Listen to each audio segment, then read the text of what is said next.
Carney meets the Matei, while Poilievre pitches his vision of Canadian sovereignty. This is Now You Know. I'm Rob Snow. Deeper than the headlines. The answers you need to know. This is Now You Know with Rob Snow on News Radio. Dealing with Trump, building up Canada, consulting with Indigenous leaders. All the politicians say they want to do that, but as always, the devil is in the details. One of Prime Minister Mark Carney's top initiatives is building projects in the national interest. His government passed legislation about that just before Parliament broke for the summer. And the Prime Minister says he's trying to secure buy-in from First Nations and Indigenous leaders. To that end, he's been holding a series of summits in recent weeks, the latest being a gathering of Matei leaders. But that meeting wasn't all it could be, because the Manitoba Matei Federation declined the invitation because Carney also invited the Matei Nation of Ontario. The Manitoba Matei Federation doesn't recognize the legitimacy of the Matei Nation of Ontario, but nevertheless, the meeting went ahead. And afterward, the Matei leaders who were there sounded optimistic they could get behind projects in the national interest as long as proper consultation takes place. Andrea Sandmare is the president of the Matei Nation of Alberta. We are supportive of responsible resource development.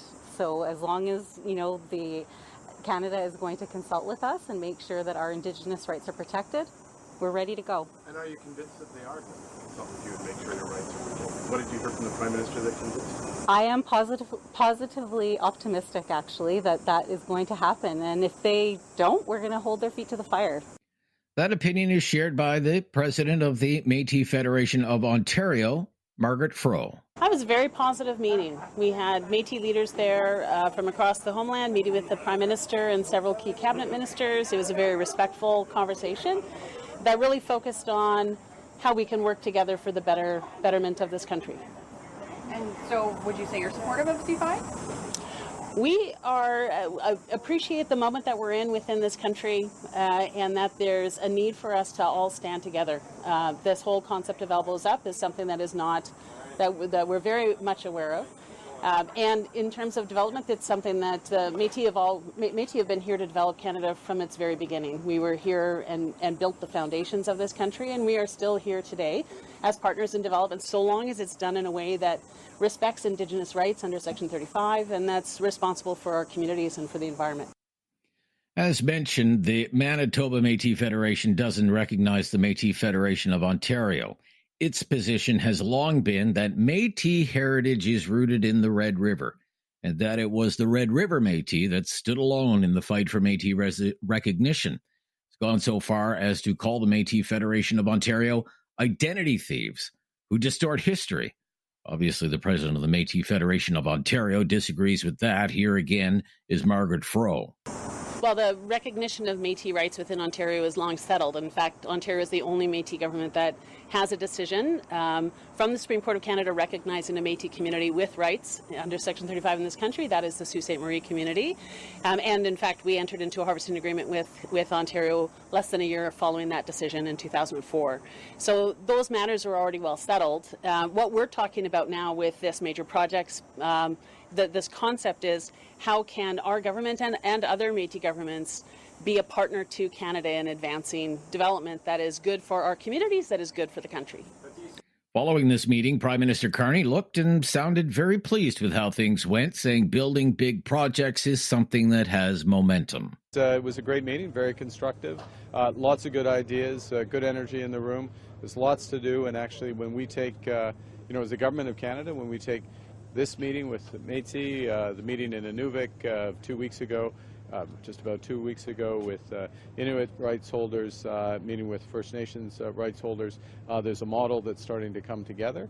There's no one-size-fits-all. Obviously, there'll be a variety of different projects, a variety of different approaches and participations.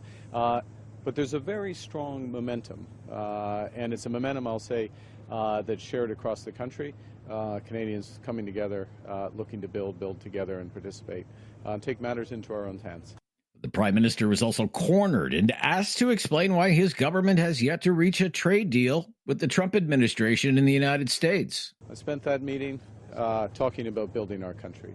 Earlier this week, we were in Kelowna, talking about building and pivoting and building the competitiveness of our forest product sector. We're going to spend tomorrow with Canadian Armed Forces, building security and defense. There is so much for us to do, and we're very focused on doing all of that. Focusing on what we can control. And yes, we're having discussions with the Americans, but Canadians want us to focus here at home, build out home, and that's what we're doing. The Carney government's lack of a breakthrough with the Trump administration on trade is providing fresh ammunition for the leader of the Conservative Party, Pierre Poilievre, who will face voters in a by-election in Alberta in just 10 days from now. Poilievre was in Calgary yesterday, outlining what he calls his Canadian Sovereignty Act. And Poilievre suggested Carney can't be trusted to build projects in the national interest. Mark Carney for the last 10 years, was a net zero, keep it in the ground, green fanatic. He said that he wanted to keep at least half of our oil in the ground. And he believed he's testified against the Northern Gateway Pipeline. He supported all of the carbon taxes.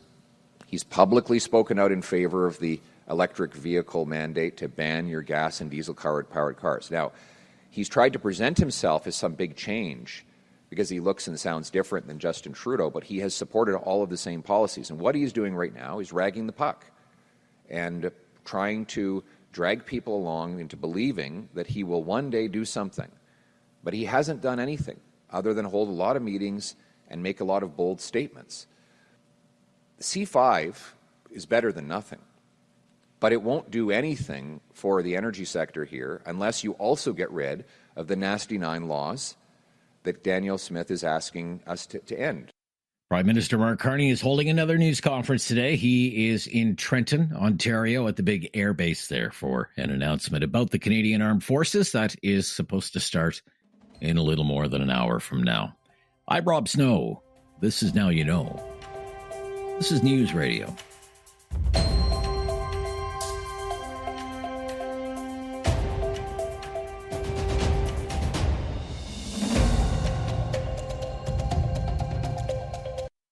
You have questions. Now You Know with Rob Snow has the answers. On News Radio. He's our expert in communications, crisis communications, political communications, branding, and leadership. Barry McLaughlin is the president of TLC, Transformational Leadership Consultants. Barry lectures at the Telfer School of Management at the University of Ottawa and at the MBA program at the Shannon School of Business at Cape Breton University. And you can read Barry on his Substack. Welcome back. Great to be with you, Rob. Let's start with Nova Scotia Premier Tim Houston's announcement this week on Tuesday about banning people from the woods because of the fire risk has prompted a lot of discussion, especially online. I'd like to know, what should a leader's goal be when they know they're about to deliver an announcement that may upset some people? Well, rule one is your goal in risk communications is to raise awareness without inducing panic or anger.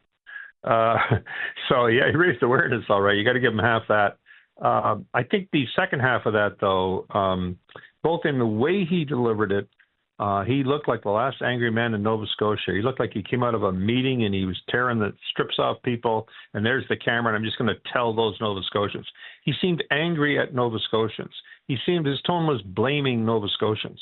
It's hard to do any other interpretation other than that.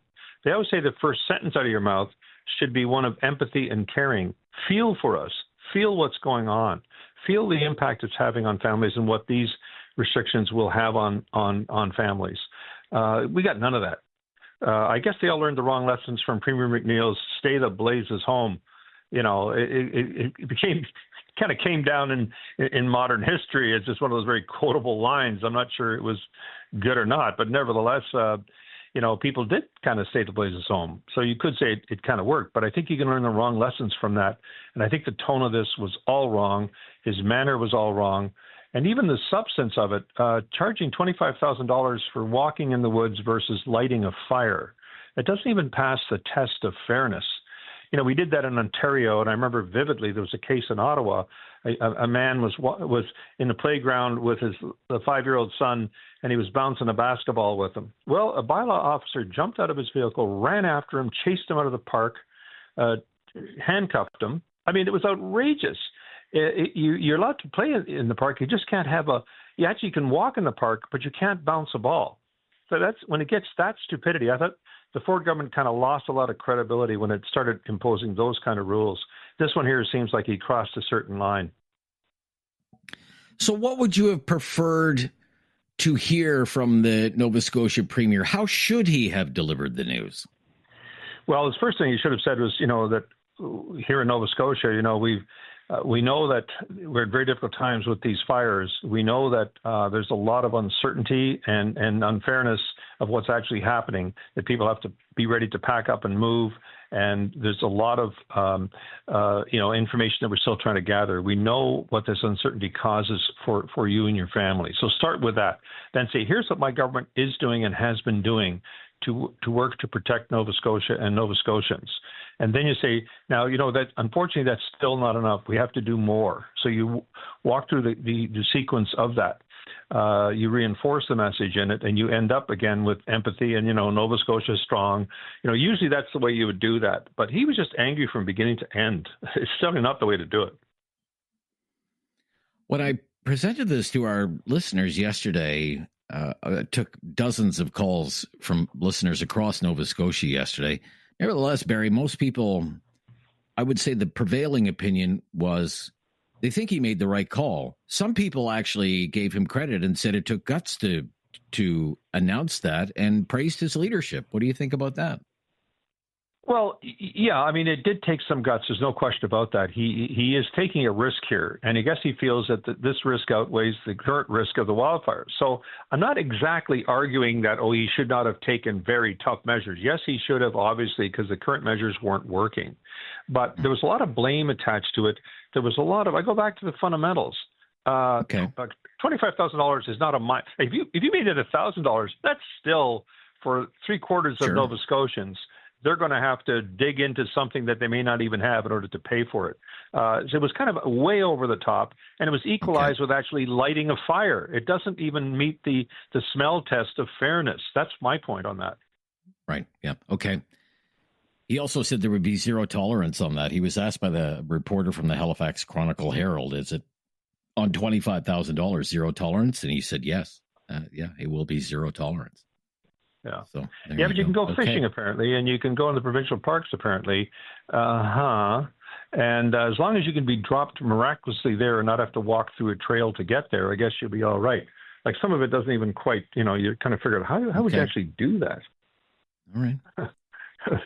So anyway, you can tell I'm not a fan of the sort of more of the process of it, more of the way he communicated to Nova Scotians. That's what I'm most concerned about. All right. When we come back, how would Barry McLaughlin counsel an 18-year-old tennis phenom who has gone in a matter of a couple of weeks from an unknown to a Canadian sporting star? Talking about Victoria Embako. When we come back, I'm Rob Snow. This is Now You Know. This is News Radio.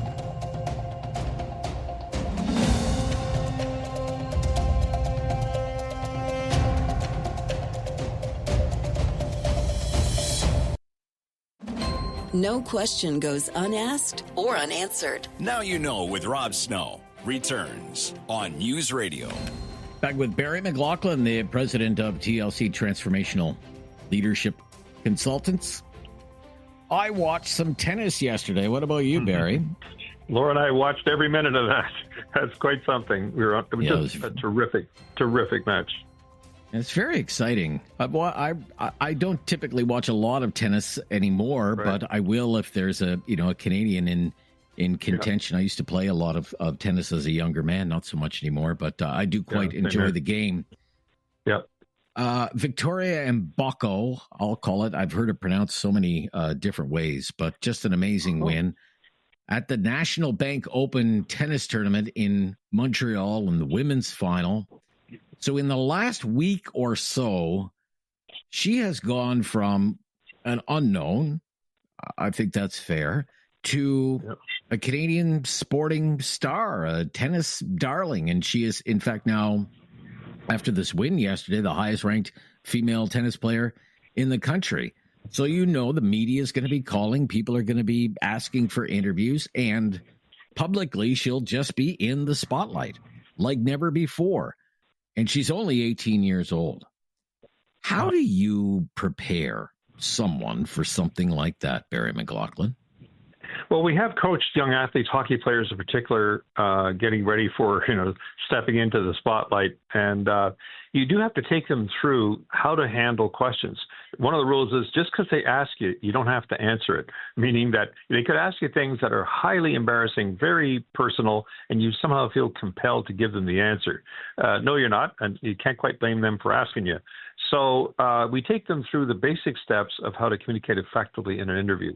But secondly, I think the major point of that is to be authentic. She has a wonderfully warm personality. She has naturally good instincts.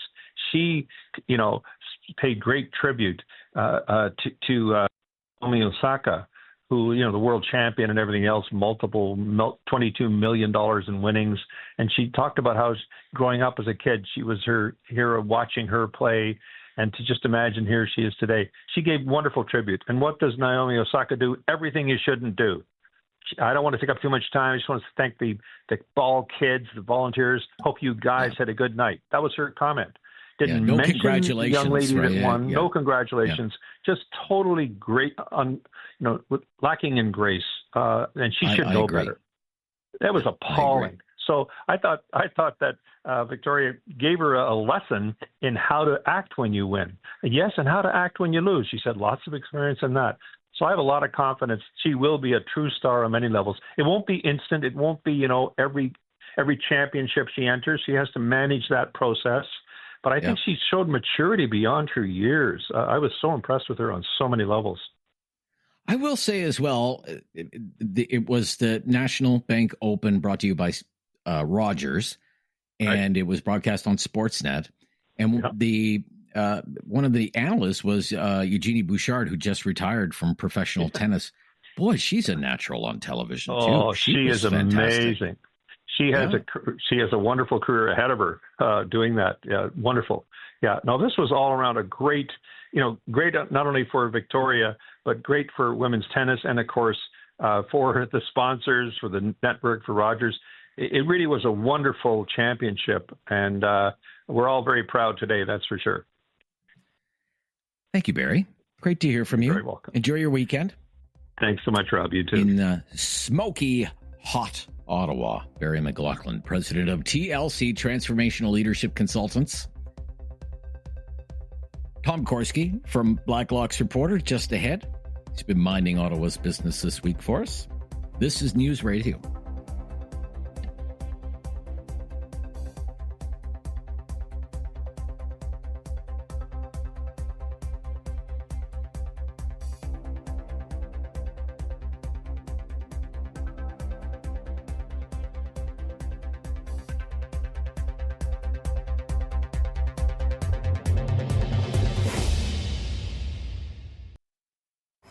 Critical thinking is not dead. Now you know with Rob Snow. Returns on News Radio. He's been minding Ottawa's business all week long. Tom Corski is back with us.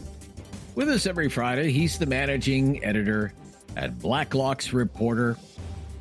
Great to hear from you again. Well, thank you, Rob. Who is Timothy Huyer?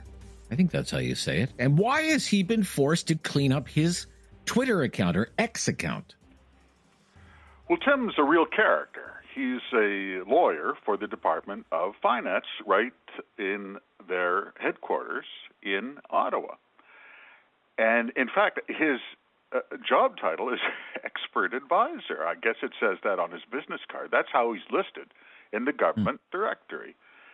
expert advisor, legal counsel, Department of Finance, capital of a G7 country.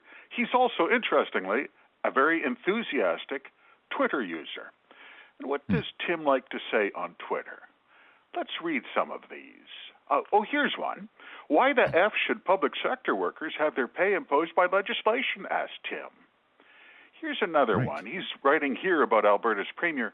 How the F can she be premier of a province? End of quote, asked Tim. Wow. Here's an oldie but a goodie.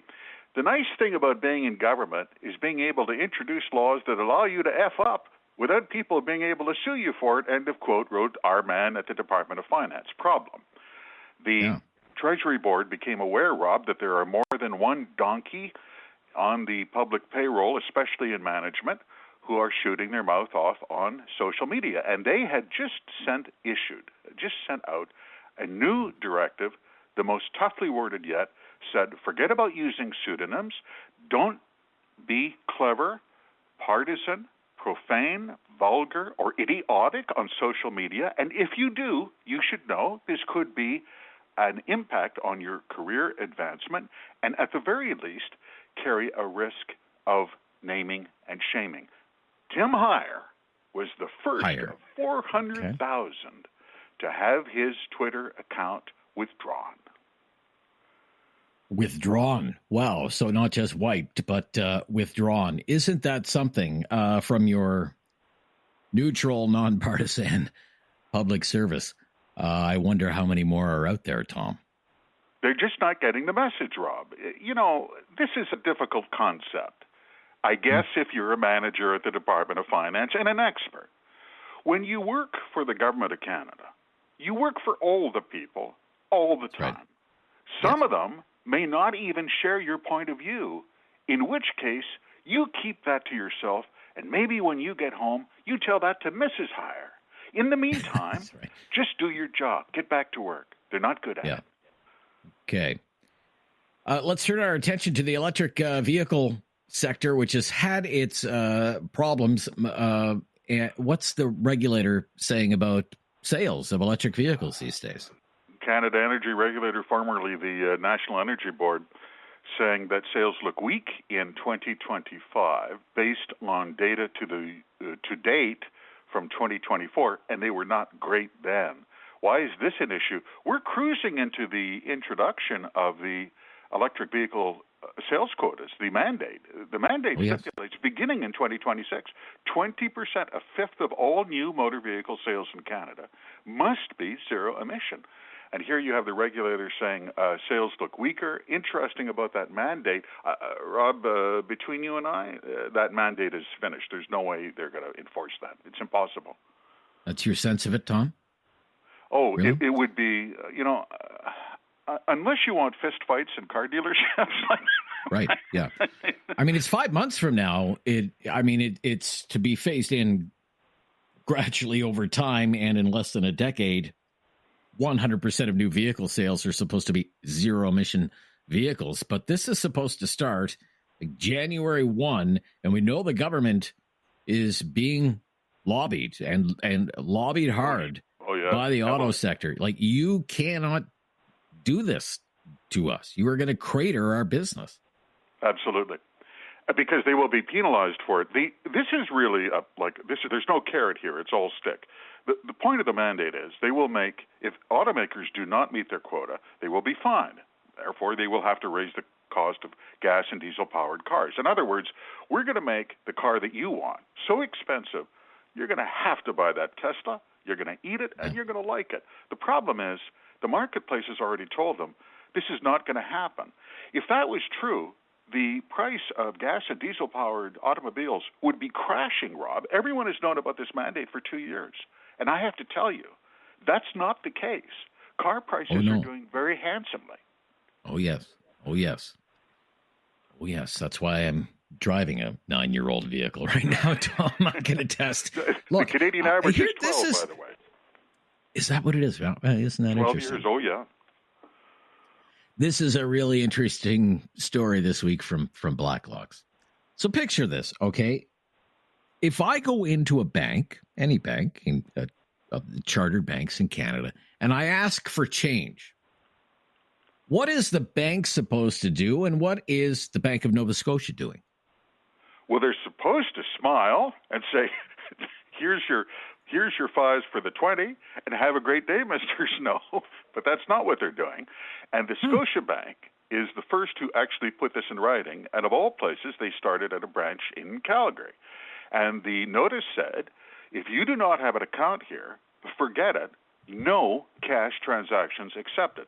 It is not clear, Rob, and their legal counsel at head office in Toronto would not clarify this, whether that's even allowed under the Bank Act. The Bank Act says a bank cannot compel you to buy a service, like opening an account, as a condition of obtaining some other service. And you must be able to cash a government check, for instance, a tax refund, at any bank without any fee. Cash it. So it's not obvious they can even do this. But their cash is on the run. They do not want cash customers. There's no doubt. Yeah, I mean, I do wonder how often this comes up, who's carrying cash anymore. But it would seem, if you read the Bank Act, that the bank is obligated. If I go in with $100 and I need tens and fives, not 20s, the bank is supposed to, with just, okay, as you say, Mr. Corski, here are your fives and tens. Have a great time at the casino. And if I walk in with my, with my refund check, they're supposed to, cash it, show some ID, cash it, and you shouldn't be obligated to, open a high interest savings account or whatnot. But it would seem that some banks are not complying. So Bank of Nova Scotia, or at least, won't fess up to its actual official policy and whether it aligns with the Bank Act. Something to watch, something I really wasn't aware of. I thank you for bringing that to our attention today. Tom Corski with us from Blacklock's Reporter. More ahead here on News Radio.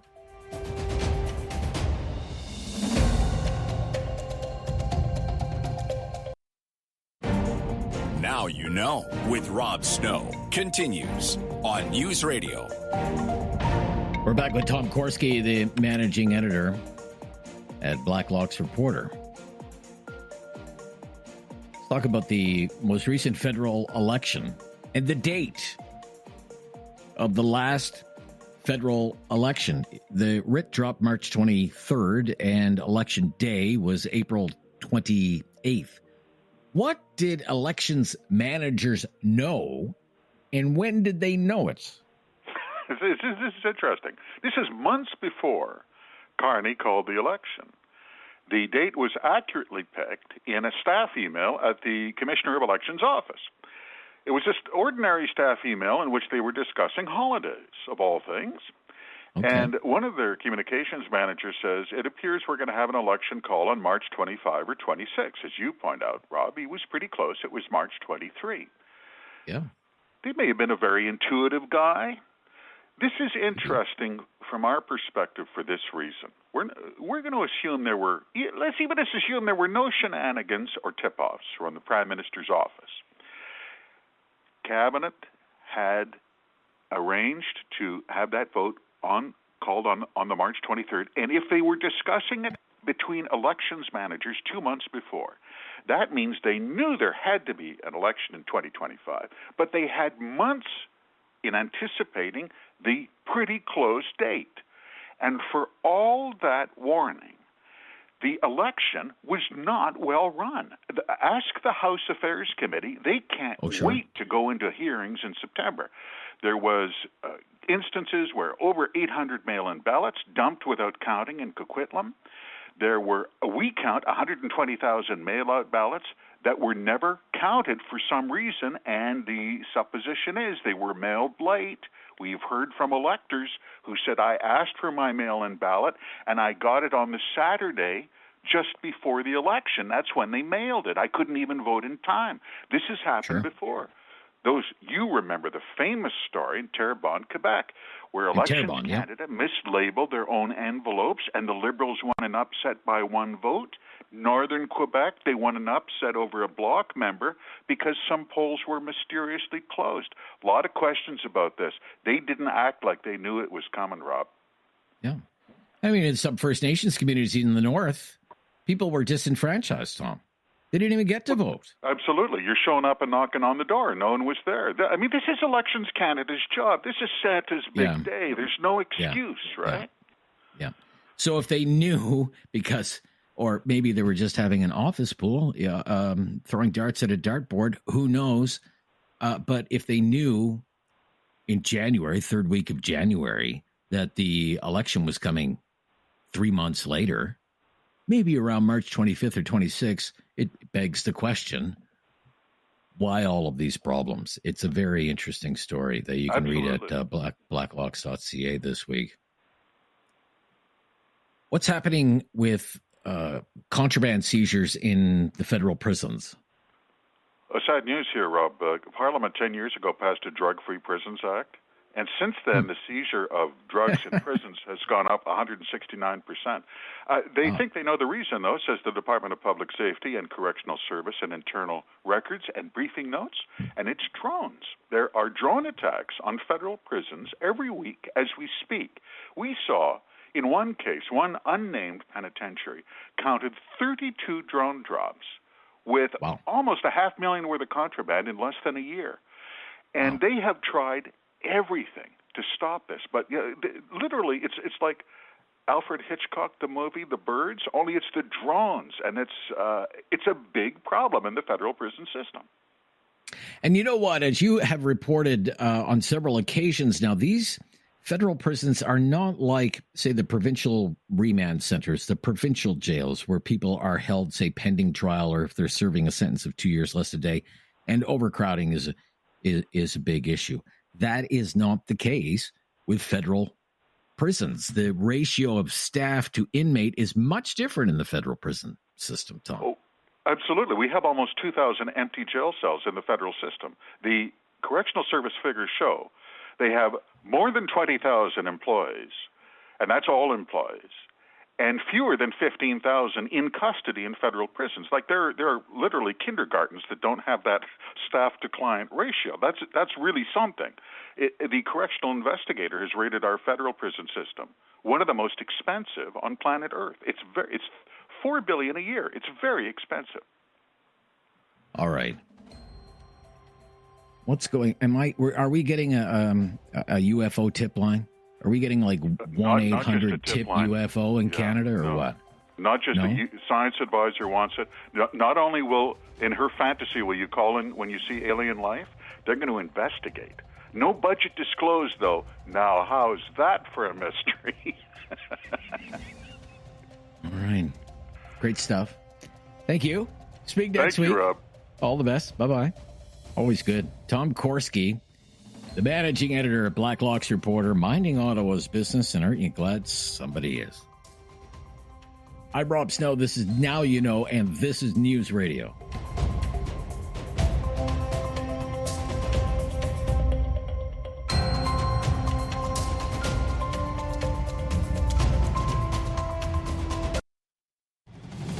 Now You Know with Rob Snow continues on News Radio. And if you're ever looking for a podcast of our show, Now You Know with Rob Snow, we have a great new mobile app that will help you hear our show when you want to. Listen live, listen to the podcast. It's called the Seeker app. Seeker, spelled S-E-E-K-R. All kinds of exclusive audio that you won't hear anywhere else. News, music, and sports. You download Seeker for iOS or Android. That's Seeker, spelled S-E-E-K-R. And Now You Know with Rob Snow is on Spotify and Apple Podcasts, or wherever you get your podcast. So the Toronto Blue Jays, after a day off and just a brutal thrashing of the worst team in baseball, the Colorado Rockies, are in much tougher tonight, resuming play in California, in Los Angeles, where they'll take on the L.A.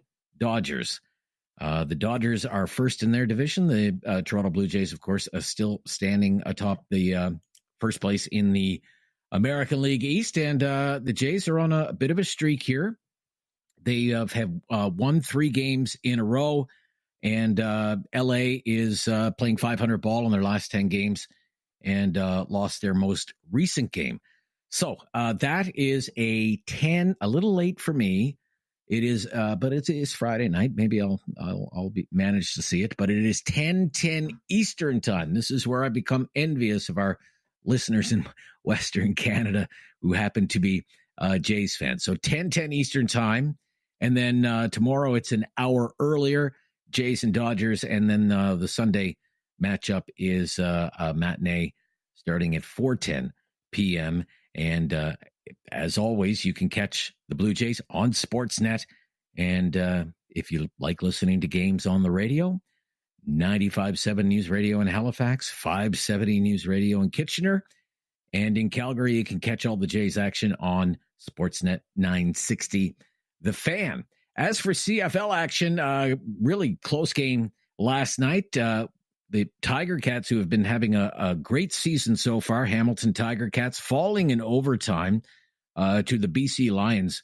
High-scoring affair, 41-38, the final there. There is CFL action tonight, West versus East. It is the lowly Edmonton Elks, sporting the worst record in the CFL, versus the team that's really been the class of the East for the last several seasons in the Montreal Alouettes. That is a 7:30 Eastern time kickoff. If you're interested in watching a pair of struggling Eastern Conference teams, a pair of 2-6 teams, including my Ottawa Red Blacks, you can catch the Red Blacks in Toronto taking on the Argos tomorrow. That's a 3 p.m. Kickoff. Really the best game of the weekend for CFL fans has to be tomorrow night's late game. That is the Blue Bombers in to meet the Calgary Stampeders. So a very important matchup in the Western Conference in the Canadian Football League. And tonight is lottery night. If you play the Lotto Max, jackpot is creeping up there. Tonight's Lotto Max jackpot, $60 million. What could you do with it all, including 6 Max Million prizes, those $1 million prizes? That would suffice. Thank you very much. I'm Rob Snow. Talkback. Talkback is coming up. It's the Friday free-for-all Talkback. So pick a topic, and we'll do our best to roll with it. We've been coming up with topics all week. We have some topics in the mix that we certainly run by you, but we'd rather follow your lead because that's how we roll on a Friday before the weekend. 1-833-668-2577. If you want to call us right now, you could be first in line and first up on Talkback right after the latest breaking news here on News Radio.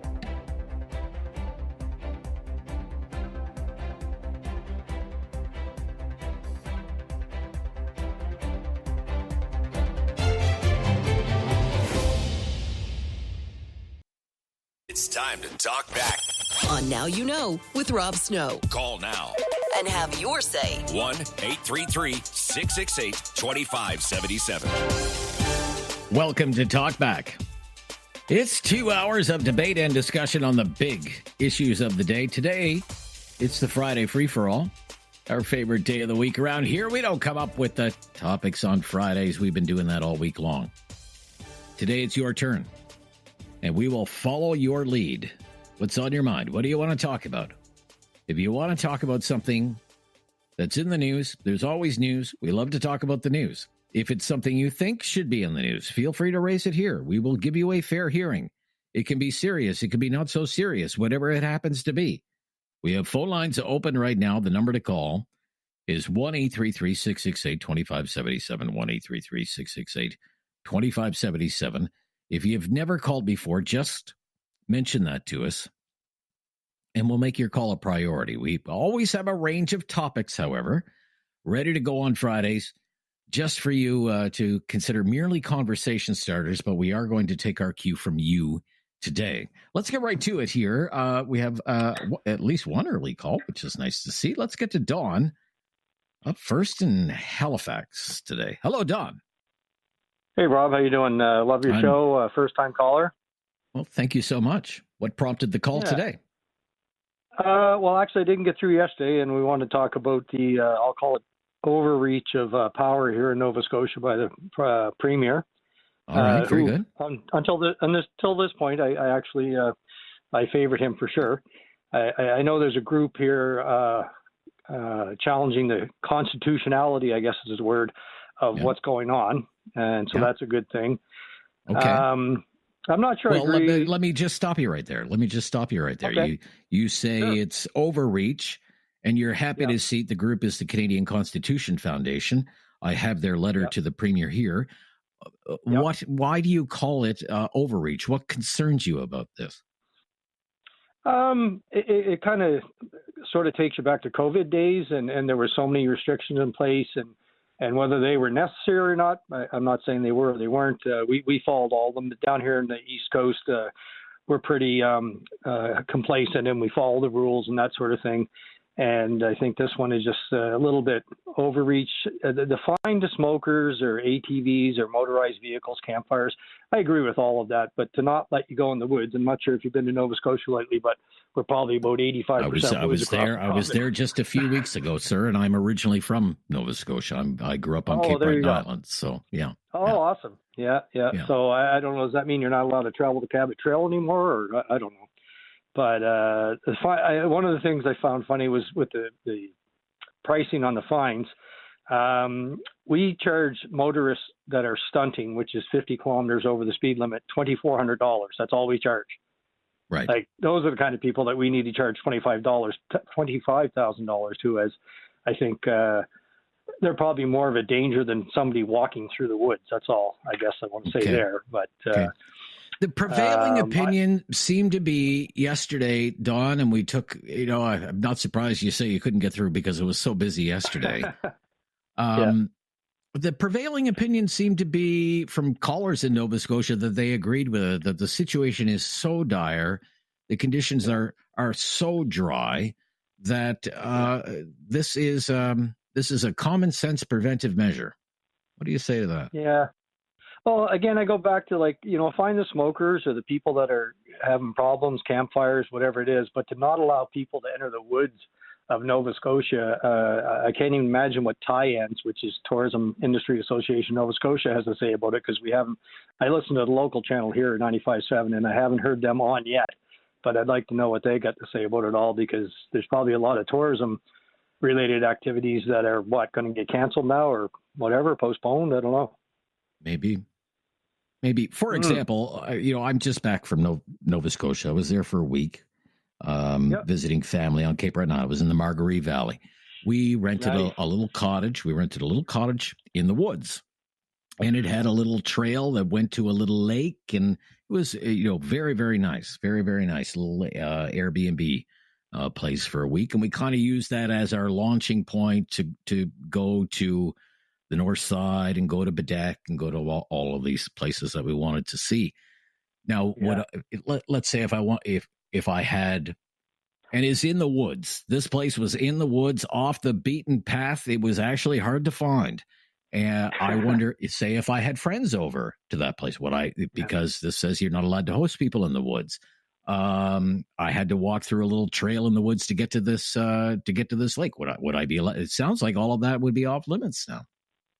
Wow. And I think you're right. And I know it's been terribly dry. I know I haven't cut my front lawn in probably 6 weeks, and my back lawn in about 4 weeks. And also we have a water, not order, but a precautionary thing from the government to say, please reduce water. So makes me a little ticked off when I see some of the neighbors out watering their lawns. They're not getting it, because we have no rain means the water table's going down. So sure, okay. But you think it's gone too far? Burn bans, whatever. Go after the real culprits, but this has just gone too far. Yeah, I think so, and that's my opinion only. And maybe I'm not with the Fair group. enough, but last thing I just wanted to say is they're talking about fines and all this stuff. We had a Tentalon fire here, 2023, which I'm sure you're aware of. Oh, yes. 156 homes were destroyed, and no one was held accountable, and they know who did it. So I don't understand that either. Fair enough, sir. Thank you. Yeah, Dawn in Halifax on what was a hot issue yesterday, our topic yesterday about the Premier of Nova Scotia, Tim Houston, banning people from the woods. No hiking, no camping, no fishing, ATVs in the woods banned. Who's going to argue with that? That is a true fire risk. But that That was a hot topic yesterday, very popular topic yesterday. Took a lot of calls on that. In fact, I think the busiest day on the phone lines that we had in a number of weeks. If you, like Dawn, didn't manage to get through on that topic yesterday and want to share an opinion on it, by all means, with the Premier of Nova Scotia saying, stay out of the woods. Stay out of the woods under the threat of a $25,000 fine. This is Now You Know. It's Talkback on a Friday free for all. So show us the way. We will follow you today here on News Radio.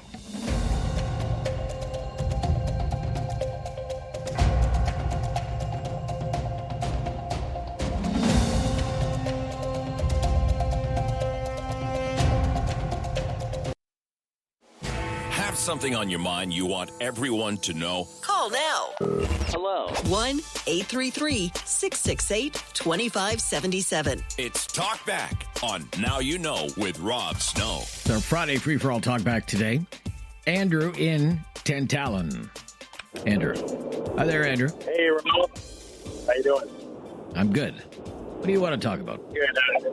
Well, I'm a first-time caller, and obviously with the origin of where I'm from, I had 29 homes and neighbors that were destroyed over, those Tentalon wildfires. And, this whole burn ban and provincial restrictions brings back a lot of, memories and things that have happened over the last couple of years. But, in actuality, if things, fines and things aren't actually admissible and, do anything, then what's the point? So, these people are out there having campfires and stuff like that, and, during burn bans, and, if there's no recourse, then, what's the point, right? So, it hasn't really accomplished anything, and, and I'm kind of two sides of the story here, because I love going in the woods with, dirt bikes and four-wheelers, and, we probably shouldn't be back there right now, and I totally agree with it.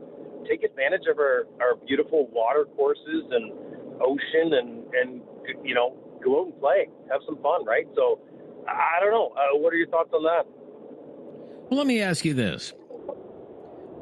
That fire, to the previous caller's point, and I mentioned this yesterday with the Tentalon fire, they never, the authorities investigated and never determined what the cause was, let alone identify any individuals who may have been responsible for that. Okay? Sure. But I have been told the locals know exactly what happened and who was responsible for it. I don't want you to name any names, but what caused that fire? What do you know about what actually caused that fire? My kids saw a video on TikTok. Like, the video was presented to the DNR, right?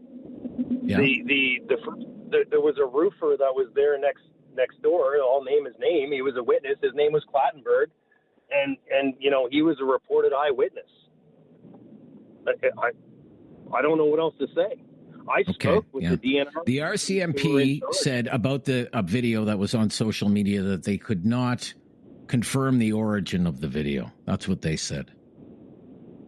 Yeah, well, with the data intelligence nowadays, the person that lived next door to this was, an RCMP major crime unit, and up the street was a firefighter who was, out of a station that's locally. Like, I'm pretty sure through their contacts would be able to, administer and figure out where the origin of the video was. Like, this is 2020. We're not in 1980 anymore, right?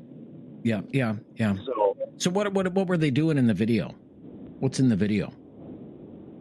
Well, I mean, it's probably still on TikTok. I don't know. I mean, you can call it a spade, but from my accounts, I saw it was burning garbage during a burn ban. Burning garbage. Okay. During a burn ban. Okay. So I mean, Tim Houston here says, look, it's bone dry. And an ounce of prevention is worth a pound of cure. And, we can try and prevent as many fires as we want, or we can pay a price later. So $25,000, stay out of the woods. Do you agree with that decision or what? I agree. If you did the same, if Tim Houston was in Alberta right now, Alberta would be revolting. And you know what? I kind of agree with that to some, should motorized vehicles be in the woods and anything that could potentially generate a spark? Absolutely. You can't argue with that. No, but you can't argue with that. No. Someone to walk in canoe or, go fishing, like you're taking away from some people's rights and their summers and their vacations. And, that's where the fine line is. And, for someone like me who has witnessed, wildfires firsthand, when you're running out of your home with your laptop and your pet on your shoulder, I agree. Yeah. 100%. But there has to be a fine line. And has Tim Houston overstepped his boundary? I don't know. Maybe. Absolutely. You look at the drought map across the province right now, we're the only province that has done this. Right? True enough. Yeah. Yes, you are. Yes, you are. So, hey, take it with a grain of salt. Thankfully, we're surrounded by water, and go enjoy it. Go out off St. Margaret's Bay or go up the Eastern Shore and take advantage of our Canada's Ocean Playground and have some fun in the ocean, I guess. But, such a good point. Such a good point. That's what's on the license plate, for crying out loud, Canada's Ocean Playground. Thank you. Thank you so much for your call. Bye, Andrew. Yeah, great call. 1-833-668-2577. Kind of picking up so far where we left off yesterday on Tim Houston, the Premier of Nova Scotia, progressive conservative, banning people from the woods because of the fire risk in that province. But we'll go anywhere you want to take us today, folks. It's Friday. This is News Radio.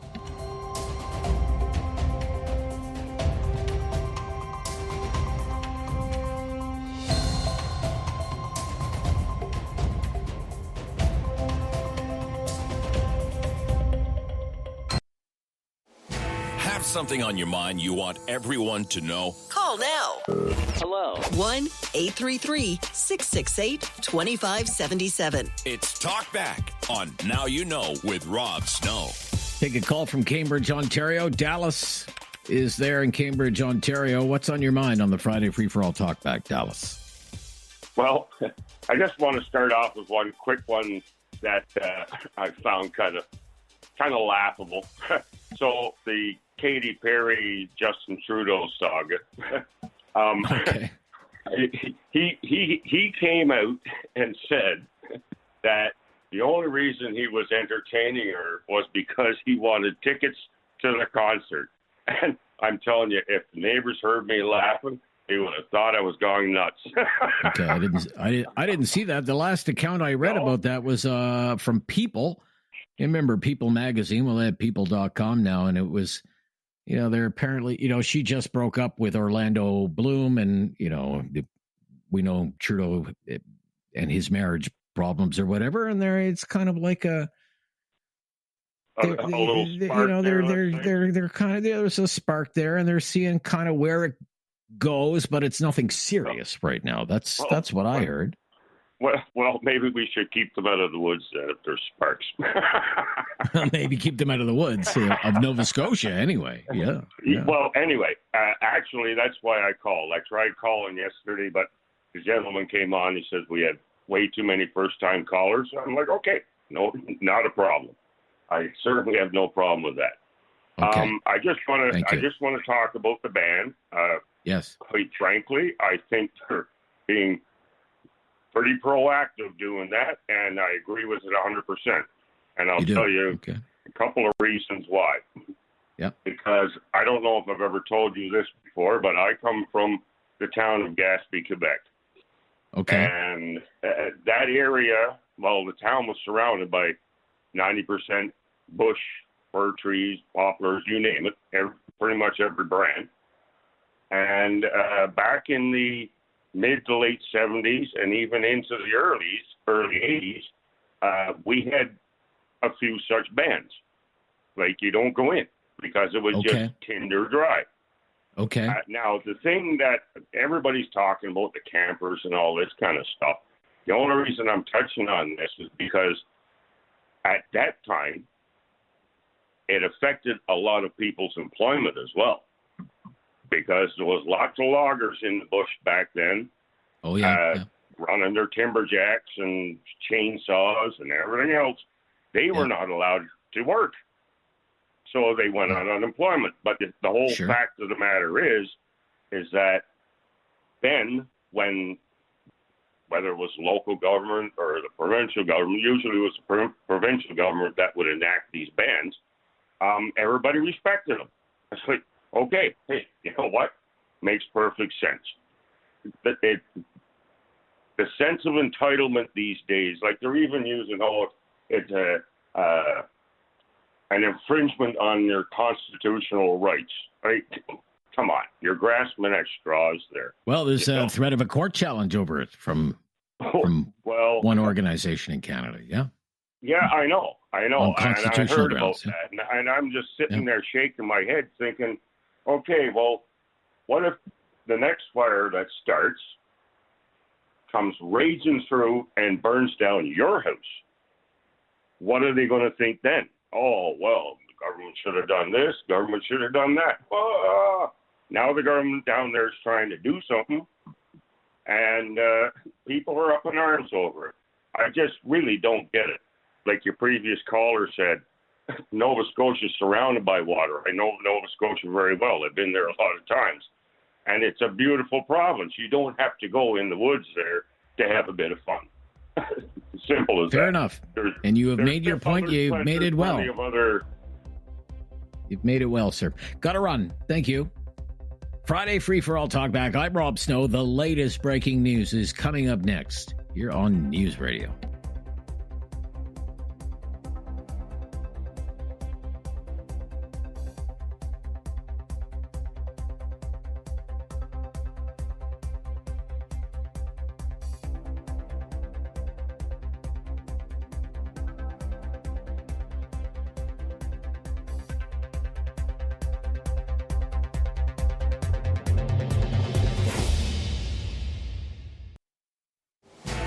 Something on your mind you want everyone to know? Call now. Hello. 1-833-668-2577. It's Talk Back on Now You Know with Rob Snow. Yes, it is Friday Free for All Talk Back. Right to it. Ron, up next, says he's calling from Idaho. Yeah. Good morning. I don't think I've never taken a call from anyone in Idaho before in all my years, but thanks for calling today. Well, there's not that many of us here in Idaho. But anyway, I'm a Canadian, raised in Halifax.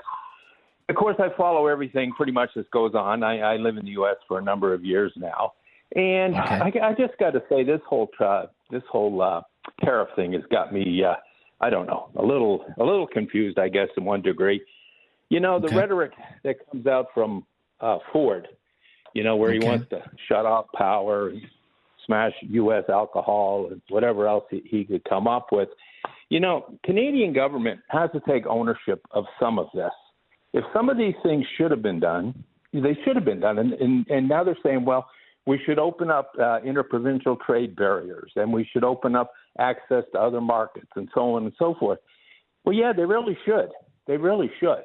But it's much easier for them to put the blame on Trump. Okay. You know, yesterday. You know, speaking of Doug Ford, I'm glad you raised this. If I could just interrupt, please. Yeah. I had this on my list of things to talk about because Doug Ford was on CNN yesterday. Okay, with Wolf Blitzer. So this is what he said about Donald Trump. Let's listen to this here. What's the general impression of Trump in Canada?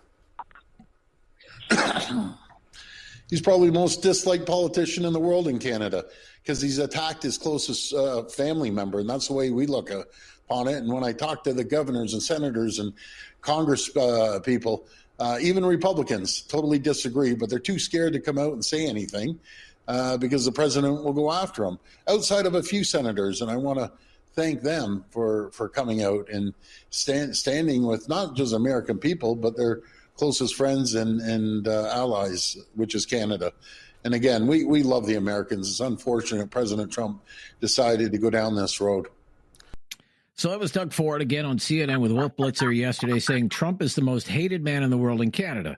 Probably not wrong. Yeah. I guess I question, is that really, we're trying to get a trade deal with the Americans. Is that something he should be saying at this point in time? That's my question. The good news is he said it on CNN and nobody really watches CNN. There is that. But no, I don't think he should. I think Ford's rhetoric goes beyond the pale. Look, we can talk all day about Trump and his rhetoric, but let's, set that aside for a second. Ford says they're attacking us. They're trying to destroy our workers. Well, it's interesting because almost on the same day that the auto workers in Ontario were, lambasting Trump, which you can understand why, the auto workers in Michigan were praising him. Ford can say, we need to have the best deal we can for Canadian workers. Trump says the same thing, and he's attacking Canadian workers. If Trump's trying to bring back manufacturing to the U.S., there's going to be some manufacturing moving from elsewhere. There's no question about that. But a question that I have for the Canadian politicians, the overlords, okay, how can 5% of the world's population have such a deleterious effect on the rest of the world, which is what you're being asked to believe? Okay. Thank you, Ron, for calling and sharing your opinion on the elusive trade deal with the Americans. To Calgary. For the first time today, we'll go to Calgary. Gord is up next on the Friday Free for All Talkback. Hi, Gord. Hi. Hi, Gord. You're on the air. What's your topic today? What do you want to talk about? Well, I think the big thing for me right now is just our national debt. I mean, okay. I heard something the other day, and I don't know how much truth there is to it, and I'm definitely not a mathematician, but I was told that 5% GST, that almost every nickel of that goes towards paying the interest on our national debt, which I'm assuming, without really knowing, although I do know that GST accounts for just over 10% of our total federal revenue. But that's an incredible amount of money just on interest alone. And yet we still seem to be going willy-nilly and whatnot in spite of how big our debt is instead of trying to get it reduced. Okay, the Canadian Taxpayers Federation, I always tell people they're ever curious about what the national debt is, the federal debt. As of today, it's $1,269,428,350,000. Your share, Gord, is about $30,000. It goes up by $110 million a day. It's the state of the national debt right now. Just at the federal level. That's just federal debt, not including the debt that's being run by all the provinces, including your province out there in Alberta. Gord. Well, it's scary just, when you talk about that federal debt and the interest that's occurring on that is just unbelievable. And that's what's really concerning you? Because you may have heard. I mean, there's going to be a budget. There's going to be a budget in the fall, and it may have a deficit of more than $90 billion, which puts really, because we're not in any kind of national emergency right now, like the pandemic, for example, it puts the Trudeau deficits to shame. It really does. Well, on a slightly different topic, and one that's, I think, a little bit more positive, I understand that Mercedes is working on a solar paint. And really? They think that it'll be coming out in about 2 years.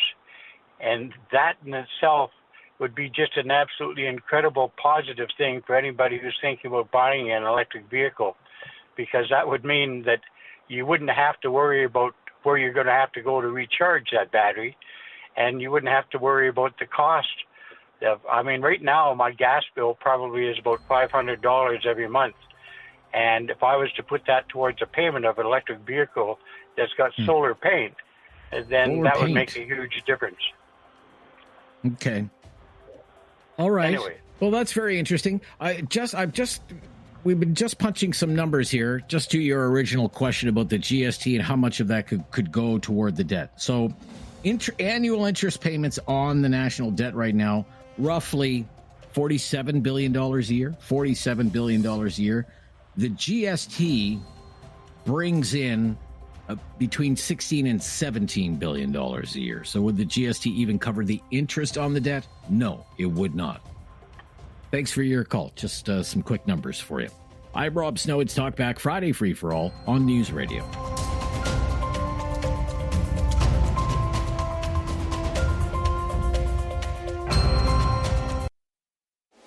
Have something on your mind you want everyone to know? Call now. Hello. 1-833-668-2577. It's Talkback on Now You Know with Rob Snow. So developing news right now, Prime Minister Mark Carney is in Trenton, Ontario, at the big Air Force Base in Trenton, and he is announcing pay hikes for members of the Canadian Armed Forces. They range from 20% for the lower ranks, 8% for senior officers. It's an announcement that will cost the Treasury about $2 billion a year. So, for example, the starting salary for a private in the regular force would go from about $43,000 a year to $52,000 a year. Reservists are getting a 13% increase in pay, and people in the higher ranks, colonels, generals, both regular and reserve forces, pay raises of 8%. So that is what the nature of the announcement is from Prime Minister Carney in Trenton today. He's still making some remarks, and a little later he will take some questions, one assumes, from news reporters. Just wanted to bring you up to date on that. It's our Friday free-for-all talkback hours. Pardon the interruption. Let's go to Tim in Nova Scotia today. Hello, Tim. Hey, Rob. Hi, Tim. What's on your mind? Yeah, I'm in Nova Scotia, so I phoned in to weigh in on the fire bans. I honestly believe it is a violation of our charter rights. We pay taxes to use those provincial parks and stuff like that. I agree with the motor vehicles. I do agree with that, but as far as telling people they can't go hiking and fishing, that's completely asinine. Like, that's foolish. Why do you say that? Why is it asinine? How is it not? Who are you targeting? Like, the people that you really got to worry about are the smokers. How come there's no ban or accelerated fine on people that throw their cigarettes out of their car windows or generally smoking in areas? Like, why aren't you targeting the people that are at higher risk rather than punishing the general population? And with less people in the woods, you also have less eyes. So you have less people reporting these fires as well. Okay. All right. So you're totally opposed to it. Are you going to abide by it? Not totally. I'm opposed to, well, like I said, I agree with the vehicle restriction. Driving an ATV or a motorbike is a privilege. You get a license to have that privilege. Yes. But the charter rights, you're not allowed to restrict our movements freely within our province and our country. Now, you're telling me that I can't go for a walk in a provincial park or that my taxes go to support. Like I said, I can understand cracking down on the fires and all that other stuff, but I don't agree with restricting people's ability to enjoy nature. Yeah, this is the position of the Canadian Constitution Foundation, which again has fired off a letter to Premier Houston and is threatening legal action against the province. It says that they call it a blanket travel ban, and that it infringes on the right to liberty under Section 7 of the Charter of Rights and Freedoms. For people, the right to life, liberty, and security of their person. They say it's an infringement on your liberty. You should be able to go into the woods. If you want to, government has gotten excessive, fishing license. They're targeting the everyday person, hunting, this, that, the other thing. And I've heard the counter argument, well, look at what happened 2 years ago. What if? What if? But you know yourself, common sense dictates you can't live in what ifs. Because if that was the case, I wouldn't leave my house. What if I get hit by a car? What if this? What if that? You can't live your life in what ifs. But like I said, reasonable measures are, like I said, I agree. The ATVs. I'm a big fan of maybe, like I said, penalizing people. How many times have you gone down the highway or gone down a road and seen someone flick their lit cigarette butt out the window? Okay. All right. You've made your point, sir. Thank you so much. It's not the prevailing opinion, but it's the minority opinion, and it's popular. It's the popular opinion among those who disagree with what Premier Houston announced on Tuesday in the Don't Go in the Woods announcement. If you want to weigh in on that, still lots of time to take your call here on Friday's Talkback, Friday Free for All. This is News Radio.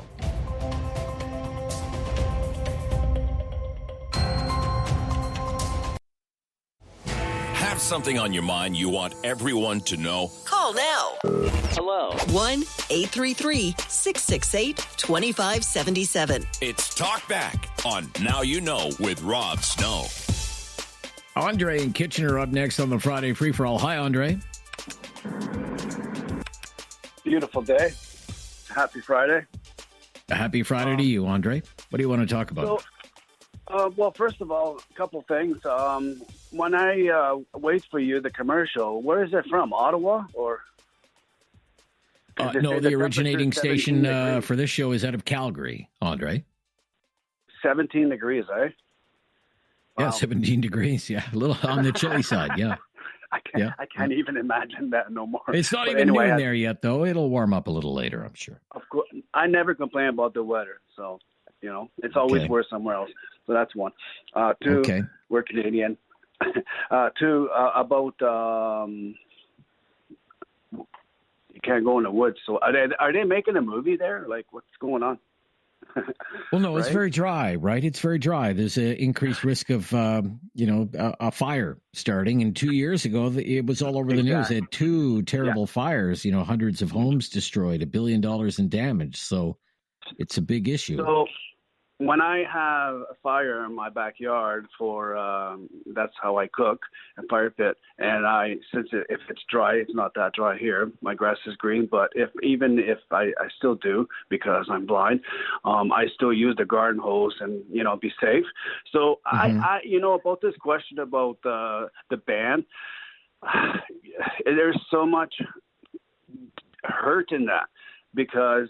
Yes, I'm for them. Tim, I think his name is Mr. Tim Houston, yeah. Tim Houston, yeah. I think he's just being a pawn, but he's being man to apply whoever's telling him to do it. But the thing is, the people that are there, like, come on, like going fishing, if there's a fire, they're going to go in the water, you know what I mean? Like, some people can't drive. There was a caller who said, well, you can't do this. Some people can't drive. So that's their way of life. That's their way of escaping from stress, vacation.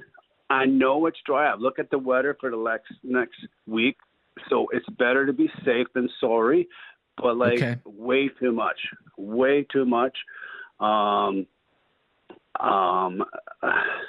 You think it goes too far? You think it goes too far, Andre? I have something to add on this, Rob, if you don't mind. This is some of my friends do agree with the extreme, but I don't because we're not vaccinated, and a lot of people are saying that this reminds the strict control of the people. You know what I mean? Oh, sure. Yeah. A lot of people don't like we're having a mistrust of the government because of what's been happening left and right. Yeah. We're having a lot of problem with the immigration that was a good idea, bad planning, about everything in life. So people are having a hard time dealing with life. And now this is being pushed. And it's like, okay, why are drinking drivers? Why is it severe? It's not after all these years. Why, So okay, yeah, we're kind of wandering all over the place, and we're a little tight on time, Andre. So I'm going to have to end our call here. But to your point, thank you, Andre. Thank you for your call.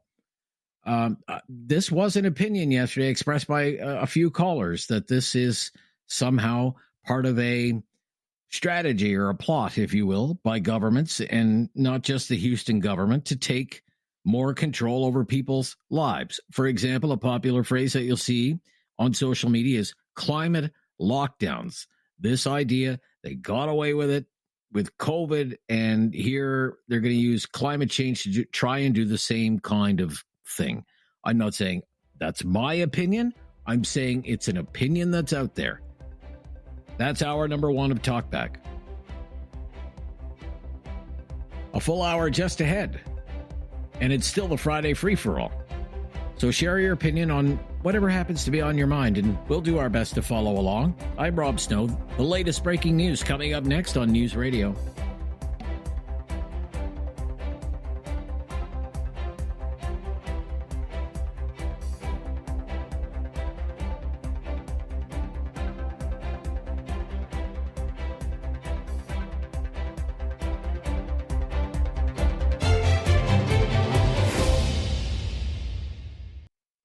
It's time to talk back. On Now You Know with Rob Snow. Call now. And have your say. 1-833-668-2577. Welcome to hour number 2 of Talkback, our final Talkback hour of the week. It is the Friday free-for-all. So it's wide open line, open topic, and we'll follow your lead. Let's get right back into it with Robert in Calgary. Thanks for calling, Robert. You're on the line. Yeah. On Wednesday, you had that discussion about are the Gen Zs having a tougher time of it than previous generations. Yes, we did have that conversation. I found that a conversation that really can't be held with much meaning now, because the average age of a Gen Z was 20. And when they start comparing to me, like I'm a sure I call it a boomer. Boomers didn't start reaching their peak, ability to buy a house, ability to do other things, major things, until their mid-30s. Most of my friends didn't buy a house till they were over 30. And the oldest Gen Z isn't even 30 yet. He's 28. So how do you make those comparisons yet? I don't know. I mean, I don't know. I would have to. I would have to look up some trends and find some statistics. I mean, you're maybe going off of anecdotal evidence, in your own peer group.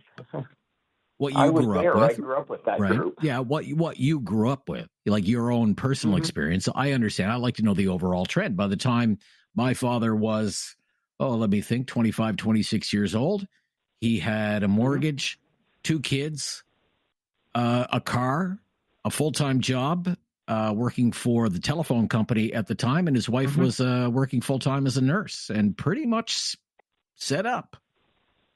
Yeah. And there aren't many 25 or 26-year-olds who could say that now. The average. Right. Average. Average. I didn't buy a house till I was in my 60s, but that's a different matter. But Right. I know my father didn't buy his first house till he was 39. But I guess when you consider, the standard or the quality of life that a boomer had and the opportunities that a boomer had to achieve those major life milestones, to get that career job, to qualify for a mortgage, to be able to feel comfortable enough that you could get married and start a family. Is it more difficult now for boomers than, say, it was for previous generations? That was kind of the thrust of the argument. When you look at the wages now, when you look at the cost of living now, when you look at the job opportunities now, are all things equal, or is the deck kind of stacked against younger people? I'm not sure it is. I know a lot of younger people who are doing okay. Nieces, nephews, a generation after me. Right. But it's a tough conversation. I'm only commenting specifically with Generation Z, Gen Z, because they aren't old enough to know how they're going to do yet. Okay. Well, again, the oldest members of Gen Z are 28 now, right? By 28, the oldest ones. Okay. Yeah, okay. the average is Right. 20. Can I make Yeah, one but, quick comment on that? when I hit 20 years old, I was kind of lost and wandering and didn't know what the heck I wanted to do. Other than go out Can I make on one quick Friday comment night. on one other subject? Sure thing, sir. Yeah. Your guy talked a few minutes ago about the solar panels and paint. Yeah. I don't know anything about that. That would be achieved. That would probably be achieved by having nanoparticle solar panels that chain together. It can be embedded in any fluid. It can be put into fibers and other things. The patents for those were granted to the Nortel Cedar Research on McGill University. I remember the news reports when they were granted, and it was either 1999 or 2000. And I thought then, this is going to revolutionize the world, and nothing. Wow. Okay. I know nothing about it. I know nothing about it. I do know about it. I paid a lot of attention to it when it happened. And it was a Nortel? It was Nortel Research? Nortel seat of research at the McGill University. At McGill University. Oh, I see. Okay. Nortel. The patent probably went to the university, and Nortel paid for the research. Gotcha. Okay. Very interesting. Thank you for your call, sir. Glad we could engage in the discussion. Sherry, also in Calgary today, is up next on Talkback. Hello, Sherry. Hi, how are you? I'm good, Sherry. What's on your mind? Good. I believe in banning fire pits. Okay. I really, we camped for 28 years, and we only had one year that we had a fire ban. And what we did was we made our own fire pit. And at the end of the day, we had 35 people come sit around our fire pit. And all it was some wood, some orange paper, and a light underneath. And we sprinkled some stuff from the Looney store, and it smelled like smoke. And they couldn't believe we did that. And everybody was so happy. We met new friends. We had the barbecue going. Everybody was having a hot dog, and we didn't miss having a real fire. But well, we were out in the I would say this goes much further than, say, banning fire pits. This is don't go into the woods. You can't go hiking, camping, fishing, or you'll be fined $25,000. That's why people are wondering. Well, some are questioning whether it's overreach. No, I don't think so. I mean, if people would get off their duff and walk through the forest and pick up all the dead wood, and that would certainly help. I mean, you don't want to wake up Monday morning and find out you don't have any trees left. There's fire burning, and your house is gone. Can't get it out. And your neighbor's house is gone, right? Yeah. Yeah. Exactly. Yeah. So I don't have a problem with banning everything. I mean, we had ATVs and everything going, and these guys are crazy. They're jumping over molds and over holes, and no, I don't go for that. All right, Sherry, you've had your say, and we have to go. I thank you for your call today from Calgary. It's the Friday free-for-all. Talk back. I'm Rob Snow. This is News Radio.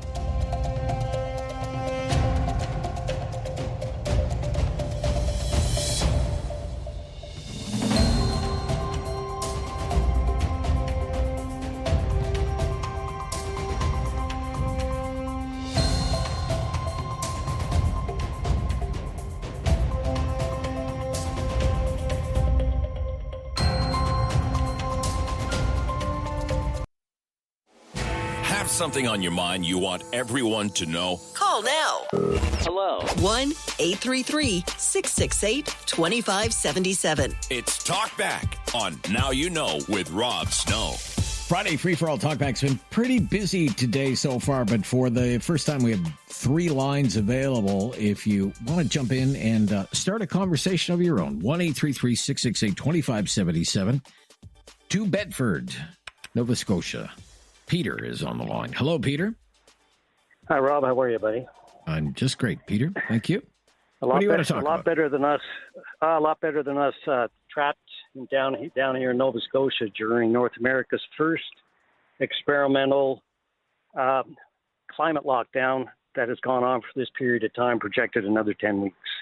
And I'm speaking from somebody who's a retired 29-year professional forest firefighter for the province of Nova Scotia.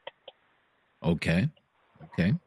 So we've got some issues, and it's unjustified what's happening because I went back through the data and I've looked at the records and a bunch of different things, and there's never been anyone walking in the forest that's caused a fire. And people need to be aware in Nova Scotia there's legislation. You're not allowed to drop incendiary devices. There's a whole series of things that you're not allowed to do. And the two biggest fires we had in 2023, one was arson and one was caused by someone breaking the law, burning outside of legislated timeframes. Okay. And that cost the province over $189 million. But people need to realize out west where you guys have helitack teams, Nova Scotia got rid of their rapid response helitack team in 2012. Okay, so they don't have rapid if you could just explain what that is. I'm not familiar with that term, sir.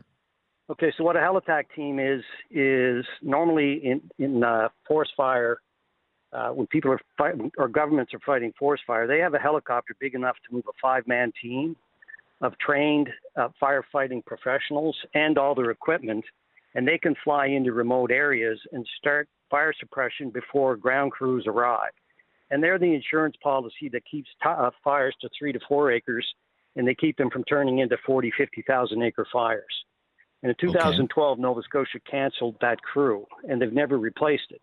And they just ordered up 4 new helicopters, and none of the new helicopters are capable of handling a helitack crew. So obviously there's a lot of short-sighted mismanagement going on in Nova Scotia's forest firefighting prevention wing of the government, and along with management practices. And the other thing we did too, Rob, is I got a hold of some legal experts, and they agree with the group that sent the letter down to Premier Houston that this is a Section 6 charter violation, because a blanket ban can only be legal if the conditions are all the same all over the province. So I checked the data over the last few days, and actually yesterday in Nova Scotia, there were fewer areas in extreme than there were the day before. And today I think they're back up again. But what happens is you can't make a blanket assessment and penalize everybody for 10 weeks. And because all it is what people are saying, same thing happened with COVID. It's basically North America's first climate lockdown, and it's never happened in any state in the U.S. or any other province in Nova Scotia or in Canada for this length of time. And it's actually outrageous. And I'm the last person in the world who wants to see a forest fire. What do you think? Where I am, again, I'm not out west. The show originates out of Calgary. I'm in not far from Ottawa in the Ottawa Valley, the Gatineau Valley on the Quebec side, rural Quebec. It's very dry here. We have a burn ban in effect, local, imposed by the municipality. We don't have anything else like this. Don't go into the woods or any of that. What would have sufficed? The counter argument seems to be from some people, instead of, say, this blanket ban, travel ban, don't go in the woods, $25,000 fine, have a burn ban, run a public awareness campaign, leverage the radio, the newspapers, TV, Facebook, all of this, and, preach fire safety. Would that have been good enough for you? Well, actually, that was the old standard that the province used to operate by. And we have what's here in Nova Scotia, and it's used all across Canada. It's the Fire Weather Index.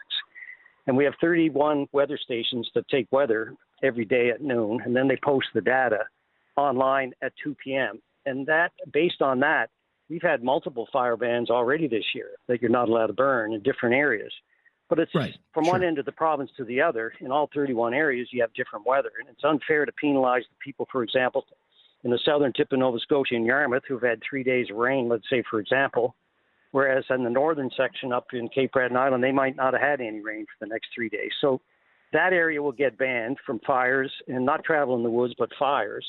And the areas that have had rain or varying conditions, they're allowed open, because what's happened here in Nova Scotia, Rob, we rely heavily on tourism, and the tourism industry got crushed. Okay. Right, because you got to remember, this is not just for a week. This is not going to get lifted when it's rained, because the premier said, rain showers are not going to. I'm not lifting this. And you can take him at his word, because in 2023 he put in a travel ban during COVID after the 2023 fires, and they left that in place while we were having record-breaking rains here in Nova Scotia. And he pulled them in different areas at different times. I've got you, sir. You have made your point in great detail. Our time is limited, however. I've been generous with our time. I appreciate your call. I hope you'll call back if we continue to discuss this issue, which I believe we will, since it's supposed to be in effect until the 15th of October. It's Talkback, though, Friday Free for All on News Radio.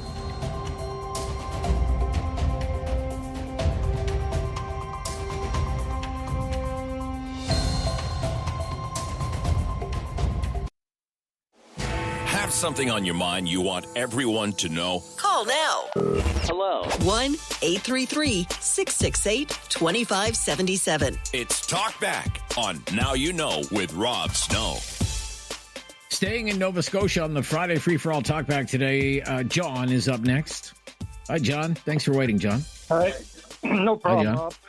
Thanks for taking my call. You're welcome. I'm going to touch on a couple things quickly. The fireman. Your last guest, perfect. There's a man with knowledge, experience, and one of the things that's wrong with all levels of government, and they claim that they have experts that tell them this, that tell them that.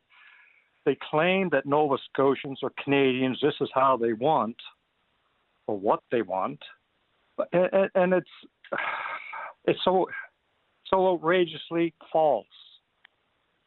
Mr. Houston, when he was first elected, he got rid of a bunch of healthcare top-end people and brought in his people, who he personally knew, to take over their jobs because they had the education, la la la la la la. I think experience far outweighs a diploma with no experience. That's it for that. Our country is a bit of a mess there, Rob. In all areas. You just mentioned that Mr. Carney gave the forces some quite nice raises. Entry level. I do believe they should have got one. When you get up to the upper echelon, absolutely not. Those boys are doing extremely well. Their retirement packages are above what the average Canadian makes. Wow. Okay. So, another slap in the face. And didn't Mr. Carney give the backbenchers a big raise shortly after he got in? Well, that happens. MPs pay, that's an annual thing that haunts not just liberal governments, conservative governments, right? It's government, period. I'm not. Right. Rob, I'm not. I guess the knock against Mark Carney would be he's promised to have a small cabinet. His cabinet is every bit the size Justin Trudeau's cabinet is. He's named all kinds of parliamentary secretaries, all of this stuff. If you're an MP, you're getting 211. But if you're lucky enough to get one of these cabinet gigs, you make an extra $100,000, an extra $100,000, and he's got a lot of cabinet ministers. So and Rob, the other thing that it really, and I listen to Todd's show all the time. I listen to your show as much as I can, and the other thing that really gets me when you get the university professors who are very knowledgeable, other people who are very knowledgeable on the show. They'll talk about the price of food. They'll talk about what's going on with the U.S., between us and the U.S. Nobody, absolutely nobody, and we got all kinds of researchers in Canada, says, looks at it and say, this is how I look at it, Rob. Okay, the pandemic came along, the price of everything just went out of reach, right? Price of fuel, price of groceries, the price to get work done, rent, food, housing, everything. Sure, housing, everything. Okay, we got to wrap it up here because we only have 30 seconds left. COVID's still around, but nobody asked the question: why are the prices still the same? Nobody, and they don't look into it. Okay, thank you. We've got to go though. It's news time. It's time for the latest breaking news. Then more of your calls on the Friday Free for All Talkback. I'm Rob Snow, and this is News Radio.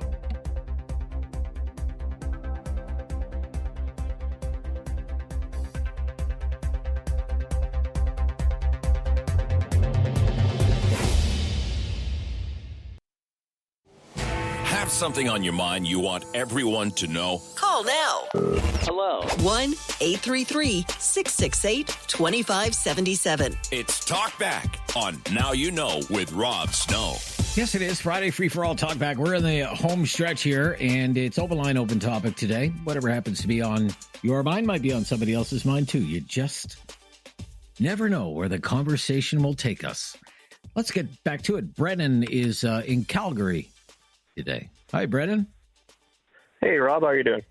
Just great. Thank you very much. All right. How are you? I just wanted to touch on the gentleman, I think he was from Calgary as well, asking why Gen Zers in general they're so confused, or the boomers are confused about why Gen Z is kind of defeatist and down about the whole situation right now. Yeah. And the easiest way I can explain that to anyone who's curious is simply go onto Google Images and type in rate of inflation versus median income from 1970 to now. And it's very easy to see. Inflation goes up at a 45. Median wage stays roughly plateaued.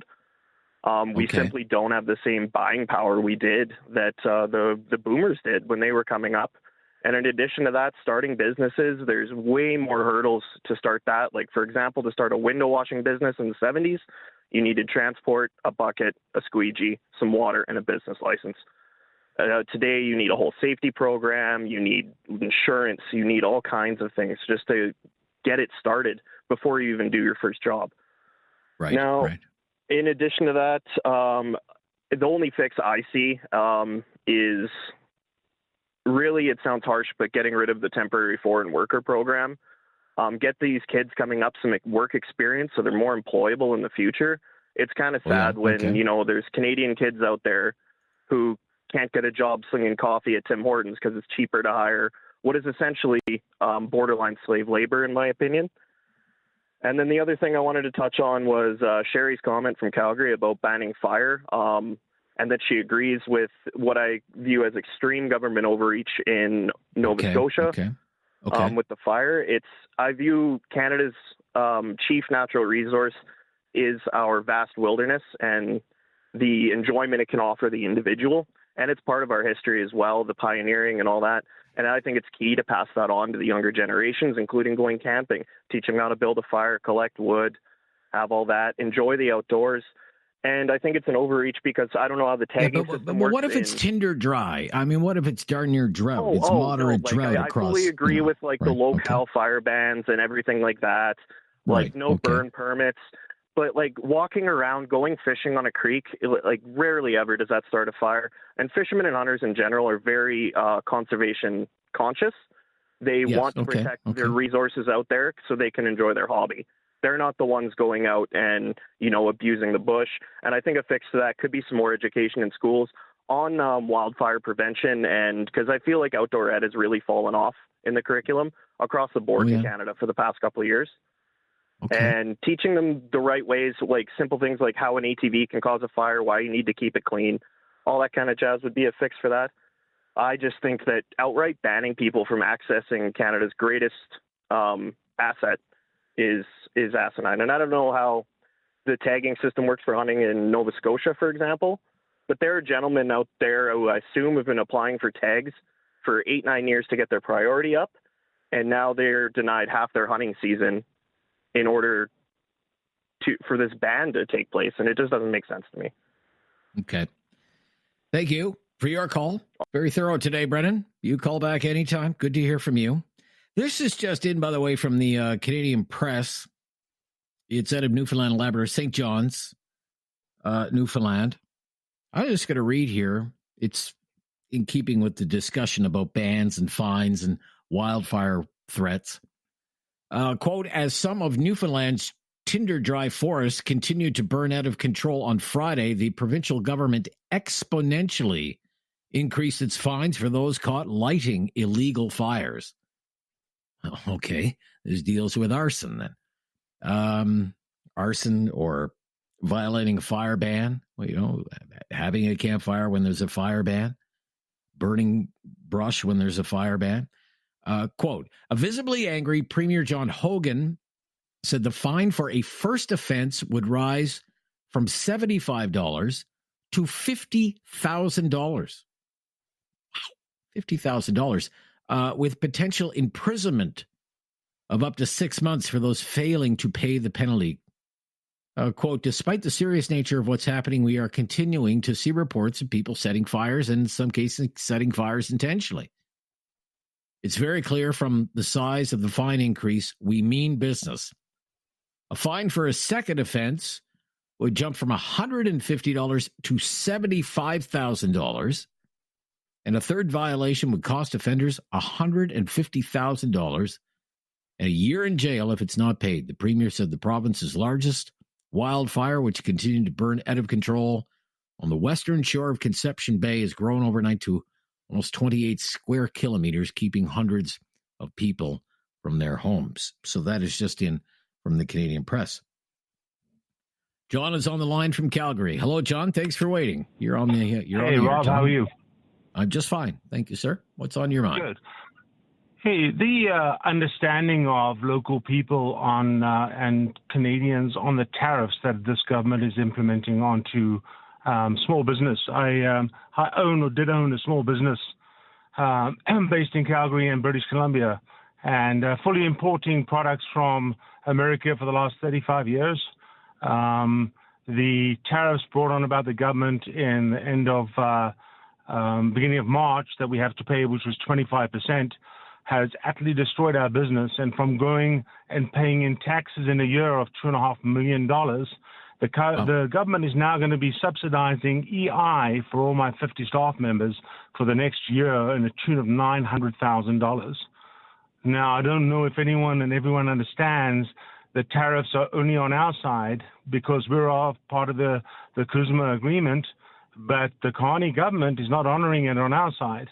It's only the Trump government that has dropped it on their side, but we still have ours fully in place on our side. So from the 1st of March until today, every product that comes over the border, we are taxed 25% plus GST, and no small business makes that amount of money.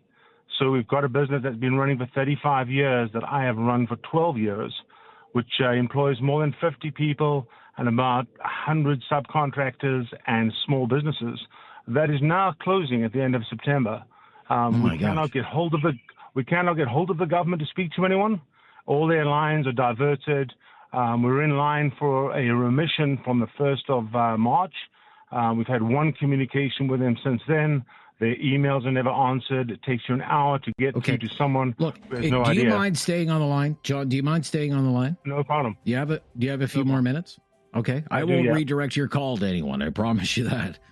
Just stay on the line. I want to learn a little bit more about this so I get a clearer understanding of what's actually happening with your business in Calgary. I'll be right back with our caller here on Talk Back on News Radio.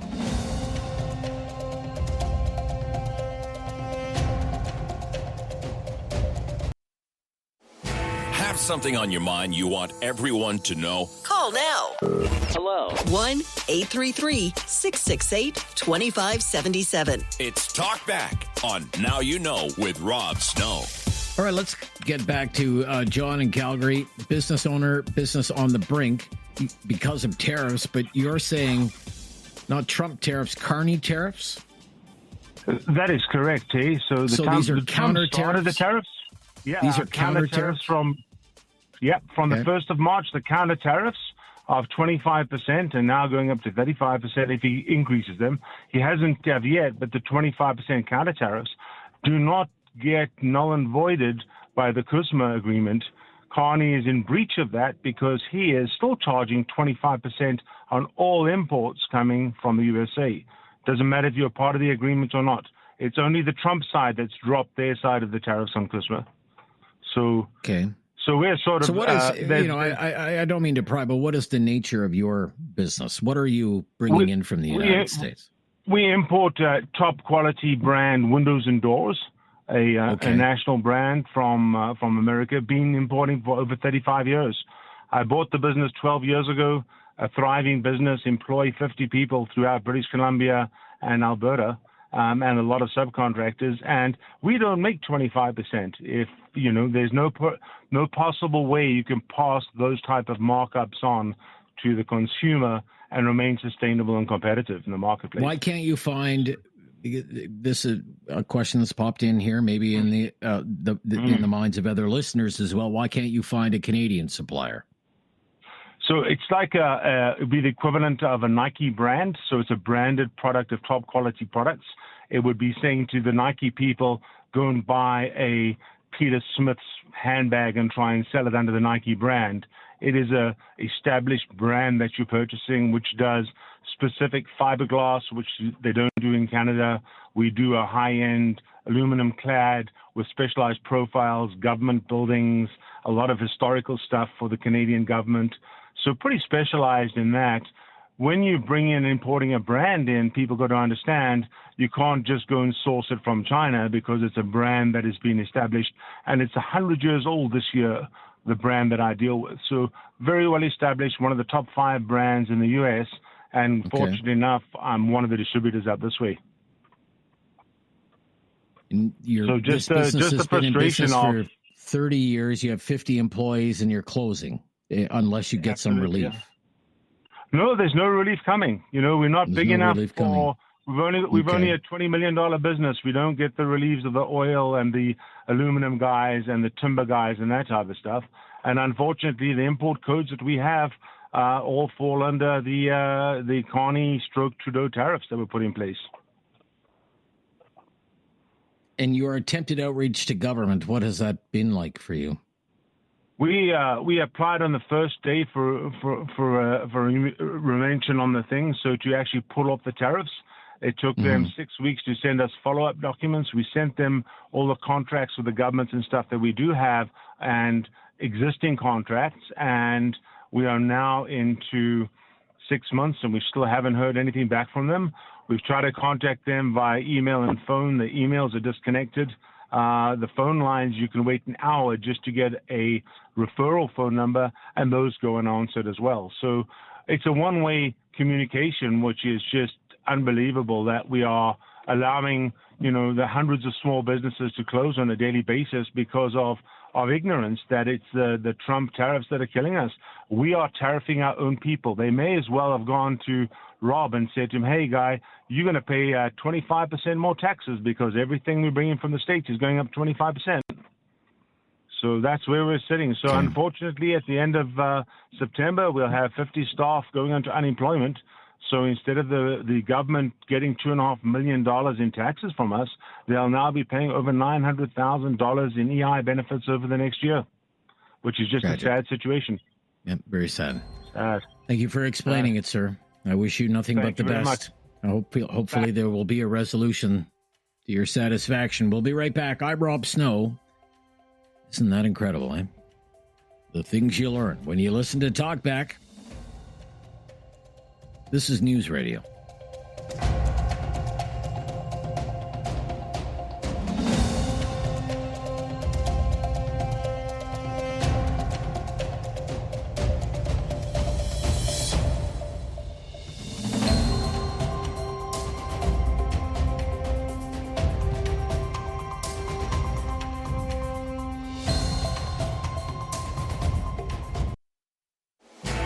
Something on your mind you want everyone to know? Call now. Hello. 1-833-668-2577. It's Talk Back on Now You Know with Rob Snow. I'm telling you, folks, if you have a job, count your blessings.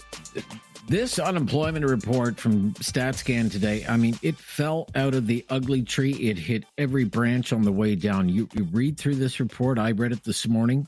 I'm not exaggerating. There's no good news to be found. This is for July. It says that last month the economy lost 41,000 jobs. The unemployment rate didn't budge, remains at 6.9%. That's a population growth thing. StatsCan said the job losses concentrated in full-time work, and that when you add it all up, here we are, first week of August, almost no jobs have been created in Canada since the start of the year. And as we have talked about many times during the summer, it is exceptionally difficult right now for young people to find a job or even keep a job if they're lucky to find a job. For young Canadians 15 to 24, 34,000 jobs lost. The employment rate not the unemployment rate, but the employment rate for people in that age group is now just 53%, which is the lowest it's been since November of 1998, almost 27 years ago. Youth unemployment rate at a 15-year high, levels not seen since 2010. For students who plan to go back to school in the fall, the unemployment rate is 17.5%. That's the worst since 2009. And for the youngest of that age group, the 15-year-olds and 16-year-olds, the unemployment rate is a staggering 31.4%. And for everyone else in all the older age groups, no job creation to speak of. Alberta lost jobs, BC lost jobs. So few jobs were created in Saskatchewan, it's a rounding error. The only sliver of good news, wages on the increase, up 3.3% with an average hourly wage hitting $36.16 an hour. A loss of 40,000 jobs in the private sector. 40,000 jobs in the private sector, most of them full-time jobs. Alberta now has an unemployment rate of 7.8%. Ontario's unemployment rate, 7.9%. The unemployment rate in the city of Toronto is 9%. The unemployment rate in Nova Scotia is 7%. But if you live outside the metropolitan Halifax area, in more rural areas of Nova Scotia, is significantly higher than that. And we now have 1.6 million people unemployed in Canada. And a really worrying trend, and we're going to follow up on this next week. StatsCan has highlighted this in almost every report it has released this year. When people become unemployed, they're staying unemployed for longer because it's harder and harder and harder for them to find another job. 1 in 4 unemployed Canadians have been unemployed for at least 26 weeks. 6 months. 6 months, 23.8%. That is the worst reading on that score since February of 1998. That is 27 years. It is a very troubling statistics because the longer people are unemployed, the harder it is for them to get another job. They lose workplace connections. They lose networking. Skills erode over time. And then there's the emotional toll that it takes on a person, that it takes on a family, the daily worry and stress of being unemployed. It is terrible for mental health and self-esteem. Lots of stress, anxiety, depression, a loss of purpose, a loss of identity, a loss of dignity. You have increased rates of substance abuse. And of course, all the things that come with having a steady paycheck. Bills pile up. Credit ratings take a hit. People can lose their housing, lose their vehicles, lose their mobility. And it puts a lot of strain on relationships. It takes a terrible toll on marriages, chronic unemployment, domestic abuse, separation, divorce. Nothing good comes from long-term unemployment. That is the most troubling trend right now, that so many unemployed are unemployed for longer. We're back Monday with more of your calls and always the latest breaking news.